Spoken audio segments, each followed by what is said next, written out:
ഇന്നത്തെ റെസിപ്പിയിൽ ഉൾപ്പെടുത്തിയിരിക്കുന്നത് ബേക്കറിയിൽ നിന്ന് കിട്ടുന്ന അതേ ടേസ്റ്റിലുള്ള തേങ്ങാ ബൺ എങ്ങനെ നമുക്കും നമ്മുടെ വീട്ടിൽ വളരെ ഈസി ആയിട്ട് ശരിയാക്കാമെന്നുള്ളതാണ്. അപ്പോൾ നമുക്ക് കൂടുതൽ സംസാരിച്ച് സമയം കളയണ്ട, വീഡിയോയിലോട്ട് പോയി ഇതെങ്ങനെയാണ് ശരിയാക്കുന്നതെന്നും ഇതിലെ ചേരുവകൾ എന്തൊക്കെയാണെന്നൊന്ന് കണ്ടിട്ട് വരാം. അപ്പം ഓക്കെ. അപ്പോൾ ഇന്നത്തെ ഈ ഒരു തേങ്ങാ ബൺ ശരിയാക്കാനായിട്ട് ഒരു 3/4 ഗ്ലാസ് ഇളം ചൂടുള്ള പാല് ബൗളിലേക്ക് അങ്ങ് ഒഴിച്ചു കൊടുക്കാം. ഇതിലേക്ക് ഒരു 1/4 ടീസ്പൂൺ ഈസ്റ്റും കൂടെ അങ്ങ് ഇട്ട് ഒരു 10-15 മിനിറ്റ് ഒന്ന് ഇളക്കി ഒന്ന് മാറ്റി വെക്കാം.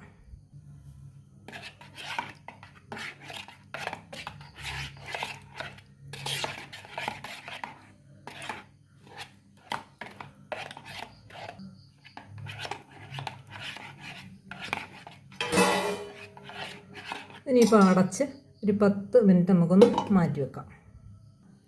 ഇനിയിപ്പോൾ നമുക്ക് ഈ ഒരു ബൗളിലേക്ക് 1 കപ്പ് ഫ്രഷായിട്ടുള്ള തേങ്ങ അങ്ങോട്ട് കൊടുക്കാം.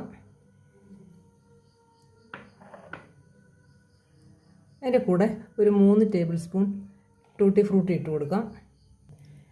ഇതിപ്പം കുറച്ച് കറുത്ത മുന്തിരിയും ഈന്തപ്പഴവും ഇതിലേക്ക് നല്ല ചൂടുവെള്ളം ഒഴിച്ചങ്ങ് വെക്കാം.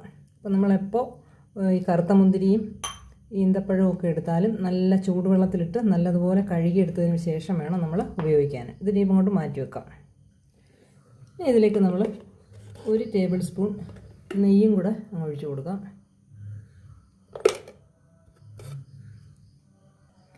ഇനി ഇതിലേക്ക് നമ്മൾ നേരത്തെ ചൂടുവെള്ളത്തിലിട്ട് കഴുകിയെടുക്കാൻ വെച്ചിരുന്ന ഈന്തപ്പഴവും കറുത്ത മുന്തിരിയും കൂടെ അങ്ങോട്ട് കൊടുക്കാം.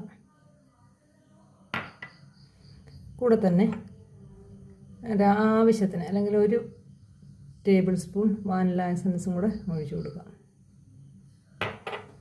വാനില എസൻസിന് പകരം നമ്മൾ ഏലക്ക പൊടിച്ചത് ചേർത്താലും മതി.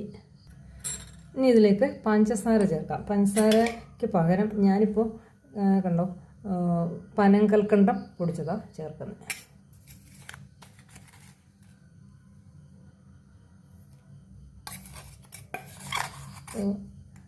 പഞ്ചസാരയേക്കാൾ കുറച്ചുകൂടെ ഹെൽത്തി ആയിട്ടുള്ളതാണല്ലോ പനങ്കൽക്കണ്ടം, അപ്പോൾ അതുകൊണ്ടാണ് ഞാൻ ചേർക്കുന്നത്. ഇനി ഇതെല്ലാം കൂടെ നല്ലതുപോലെ അങ്ങ് ഇളക്കി യോജിപ്പിക്കാം.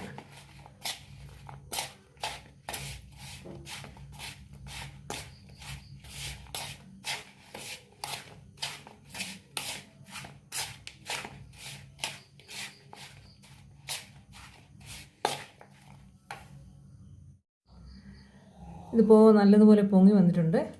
ഇനി ഇതിലേക്ക് നമുക്ക് 1.5 ഗ്ലാസ് മൈദ അങ്ങ് ഇട്ട് കൊടുക്കാം.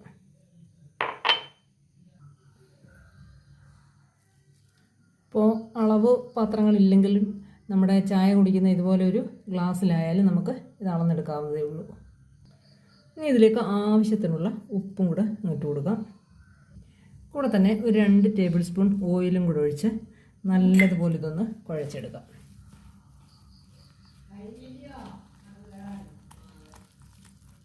ഇപ്പം ഞാൻ നല്ലതുപോലെ കുഴച്ചെടുത്തിട്ടുണ്ട്. കയ്യിലൊട്ടി പിടിക്കാതിരിക്കാനായിട്ട് ഒരല്പം ഓയിലും ഒഴിച്ചു കൊടുത്തിട്ടുണ്ട്. ഇനി ഇത് നമുക്ക് അടച്ച് ഒരു 2 മണിക്കൂറൊന്ന് മാറ്റി വെക്കാം. ഇതിപ്പോൾ 2 മണിക്കൂറിന് ശേഷം നല്ല ഡബിളായിട്ട് വന്നിട്ടുണ്ട്. ഇനി ഇതിപ്പം 2 ഭാഗങ്ങളായിട്ട് നമുക്ക് ഒന്ന് മാറ്റിയിട്ട് ഒരു ചെറിയ ഭാഗവും ഒരു വലിയ ഭാഗവുമായിട്ട്. അപ്പോൾ ഞാനിത് ചപ്പാത്തി പലകയിൽ പരത്തുന്നില്ല. നമ്മൾ നേരിട്ട് ആ കേക്ക് ടിന്നിൽ വെച്ചിട്ട് നമ്മൾ ഓവനിലല്ല, സാധാരണ ഒരു ചീനച്ചട്ടിയിലോ അലൂമിനിയം പാത്രത്തിലോ ഒക്കെ വെച്ചാൽ ശരിയാക്കുന്നത്.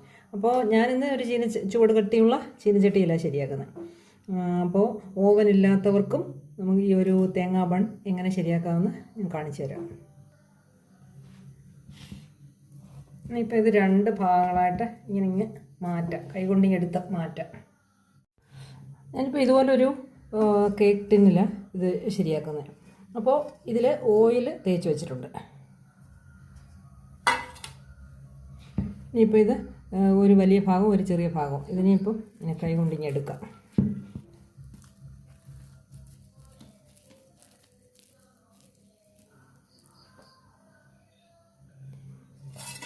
ഇതിൽ ഒരു ഭാഗം ഞാൻ പരത്താതെ തന്നെ ഇതേപോലെ ഇങ്ങനെ അങ്ങ് വെച്ച് കൈ കൊണ്ട് ഇങ്ങനെ എല്ലാ ഭാഗത്തും ഈ കേക്ക് ടിന്നിൽ ഇരിക്കത്തക്ക രീതിയിൽ പരത്തി അങ്ങ് വെക്കുക. കുറച്ച് കട്ടിയായിട്ട് തന്നെ വേണം.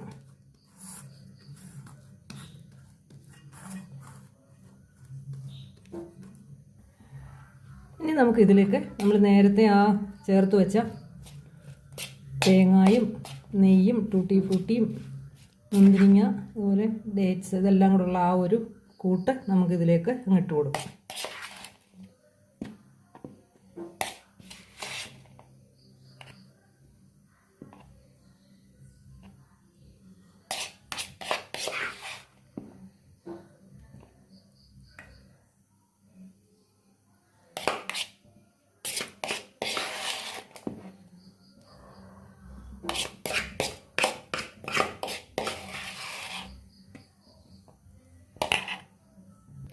അടുത്ത ഭാഗം നമുക്ക് കൂടുതലായിട്ടുള്ള ഭാഗം നമുക്ക് ഈ ചപ്പാത്തി പലകയുടെ മുകളിൽ വെച്ചൊന്ന് ചെറുതായിട്ടൊന്ന് പരത്തിയെടുക്കാം. അതിനായിട്ട് ഇപ്പം മൈദ ഒന്ന് തൂക്കി കൊടുക്കാം.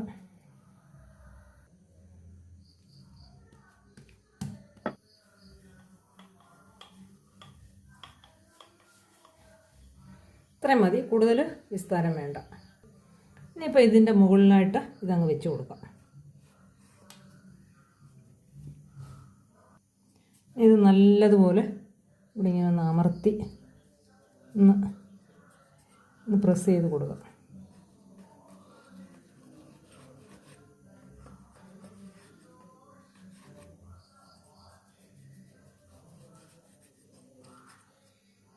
നമ്മൾ ഓവനിലല്ലാതെ പഴയ ഒരു ചൂട് കട്ടിയുള്ള ചീനിച്ചട്ടിയിലാണ് ഇത് വെക്കുന്നത്.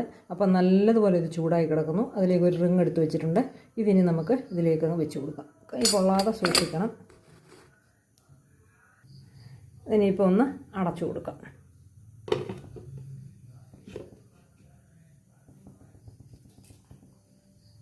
ഈ ഭാഗത്ത് ഒരല്പം മൈദ ഒന്ന് അടച്ചു കൊടുക്കാം. ഇതിനകത്തെ ആവി പോകാതെ. ഇനിയിപ്പോൾ ഇതൊരു 30 മിനിറ്റ് അങ്ങേ അറ്റം പോയാലിരുന്നാൽ മതി. അപ്പോഴേക്കും ഇത് നല്ലതുപോലെ പൊങ്ങി നല്ലതുപോലെ ബേക്കായി വരും. ഇത് കണ്ടോ, ഇപ്പം ഈ കേക്ക് ടിൻ നിറഞ്ഞും കവിഞ്ഞു വന്നിട്ടുണ്ട്. ഇനിയിപ്പം ഈ മുകൾ ഭാഗത്തിന് ഓവനിൽ ശരിയാക്കുന്നത് പോലെ ഒരു ഗോൾഡൻ കളർ വന്നിട്ടില്ലല്ലോ. അതിന് ഞാൻ ചെയ്യുന്നത് എന്താണെന്ന് കാണിച്ചു തരാം. ഇനി ഞാൻ ചെയ്യുന്നതെന്ന് പറയുന്നത് ഈ ചീനിച്ചട്ടിയിൽ തന്നെ വേറൊരു പ്ലേറ്റ് വെച്ചിട്ട് ഈ കേക്ക് ടിൻ നേരെ കമത്തി അങ്ങ് വെച്ചു. അപ്പം ആ ഭാഗം കൂടെ ഒരു ഗോൾഡൻ കളർ വരും. അപ്പോൾ അത് ഒരു അരമണിക്കൂർ വേണ്ട, ഒരു 10 മിനിറ്റ് കഴിയുമ്പോൾ ഞാൻ കാണിക്കാം. അപ്പോൾ അങ്ങനെ നമ്മുടെ തേങ്ങാ ബൺ നല്ല ഗോൾഡൻ കളറിൽ കിട്ടിയിട്ടുണ്ട്. ഓവനിൽ ശരിയാക്കാതെ ഞാൻ ചീനച്ചട്ടിയിൽ ശരിയാക്കിയിട്ട് ഞാൻ നേരത്തെ പറഞ്ഞിരുന്നല്ലോ ഇത് നേരെ ഇതൊന്ന് തിരിച്ചു വെച്ചു എന്ന്. അപ്പോൾ ആ തിരിച്ചു വെച്ചപ്പോഴേ ഈ കളർ കിട്ടിയത് കേട്ടോ. അപ്പം ഓവനിലെ പോലെ തന്നെ ആ ഗോൾഡൻ കളർ കിട്ടണമെന്നൊരാഗ്രഹം ഉണ്ടായിരുന്നു. അപ്പോൾ അതിനെ അങ്ങനെ തിരിച്ചു വെച്ചത്. ഇപ്പോൾ അതേ രീതിയിൽ നമുക്ക് കിട്ടിയിട്ടുണ്ട്. അപ്പോൾ ആ ഒരു പൊങ്ങി വന്നതിനൊരു ഒന്ന് പതുങ്ങിയിട്ടുണ്ട്, എങ്കിലും ആ കളറൊക്കെ നമുക്ക് കിട്ടിയിട്ടുണ്ട്. ഇനി ഇതൊന്ന് കട്ട് ചെയ്യാം.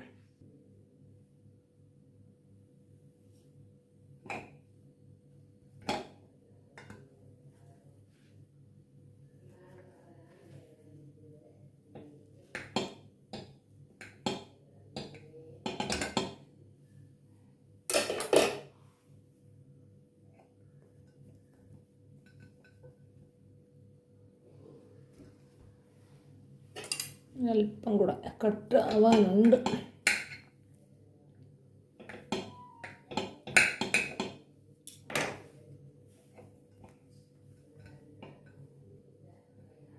കണ്ടോ, അങ്ങനെ നമ്മുടെ സൂപ്പർ ടേസ്റ്റി ആയിട്ടുള്ള തേങ്ങാ ബൺ ഇവിടെ റെഡി ആയിട്ടുണ്ട്. ഇതിന് ദിൽക്കുഷ് എന്നും പറയുന്ന എല്ലാവർക്കും അറിയാമല്ലോ. കണ്ടോ,